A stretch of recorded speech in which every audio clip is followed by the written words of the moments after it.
Barreskrim Polri serta sejumlah Polda berhasil membongkar 397 kasus tindak pidana perdagangan orang atau TPPO selama 22 Oktober 2024 hingga 22 November 2024.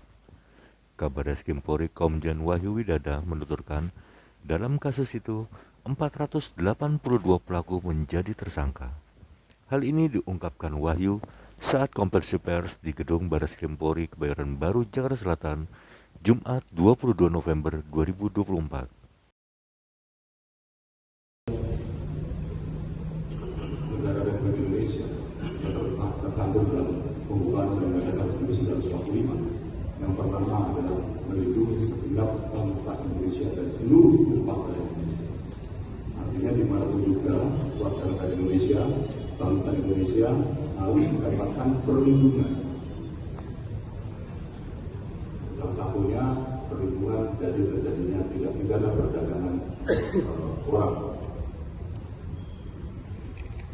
Tindak pidana perdagangan orang sendiri sudah menjadi perhatian dari Indonesia di beberapa negara dan sudah menjadi perhatian dunia internasional. Karena ini merupakan transnational crime dan biasanya sudah merupakan kejadian terorganisir dengan melakukan eksploitasi pada mereka-mereka yang tanda kutip melakukan eksploitasi ekonomi. Namun dalam seiring dengan perkembangan itu tentu berbagai bagus dan juga cara-caranya untuk memasukkan orang ke negara lain itu sudah mulai berkembang. Pemerintah telah memberikan perhatian yang serius terhadap bagaimana kita mampu memberikan perlindungan kepada warga negara kita, khususnya rekan-rekan kita yang menjadi pekerja di migran di luar negeri. Karena itu penindakan, penanganan, termasuk juga pencegahan terhadap tindak pidana perdagangan orang ini telah menjadi salah satu prioritas, sehingga kita akan mampu untuk melindungi setiap warga negara kita. Karena TPPO ini juga tidak hanya bertentangan dengan pemuliaan terhadap harkat dan martabat manusia, namun juga terkait dengan rentan terjadi eksploitasi, khususnya tanda kutip salah satunya adalah eksploitasi seksual terhadap anak atau orang. Pemerintah sendiri tentu memberikan perhatian yang serius melalui program prioritas dari Bapak Presiden kita, Bapak Presiden Prabowo Subianto, dan juga ditindaklanjuti oleh Bapak Kapolri, Jenderal Polisi Istri Prabowo MSI, yang telah mengarahkan kita semua untuk memaksimalkan penangkapan para pelaku TPPO, serta upaya untuk menyelamatkan para saksi dan korban. Jadi kita yang penting bukan hanya tidak melakukan tindakan hukum, tapi bagaimana kita bisa menyelamatkan para korban ini dan para potensi korban ini untuk kita selamatkan. Terkait dengan hal tersebut, Bapak Kapolri telah memberitakan kepada saya langsung untuk melakukan tindakan penegakan hukum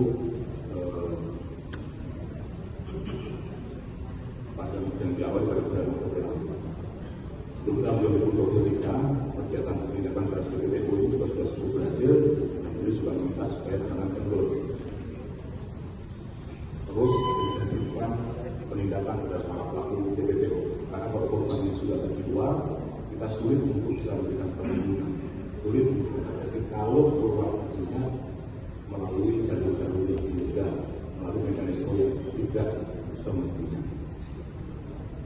Oleh karena itu, Barreskrim Polri serta seluruh jajaran sepanjang periode 22 Oktober sampai dengan 22 November 2024 satu bulan ini telah berhasil mengungkap jaringan TPPO sebanyak 397 kasus dengan tersangka sebanyak 480 orang dan berhasil menyelamatkan korban TPPO sebanyak 904 orang.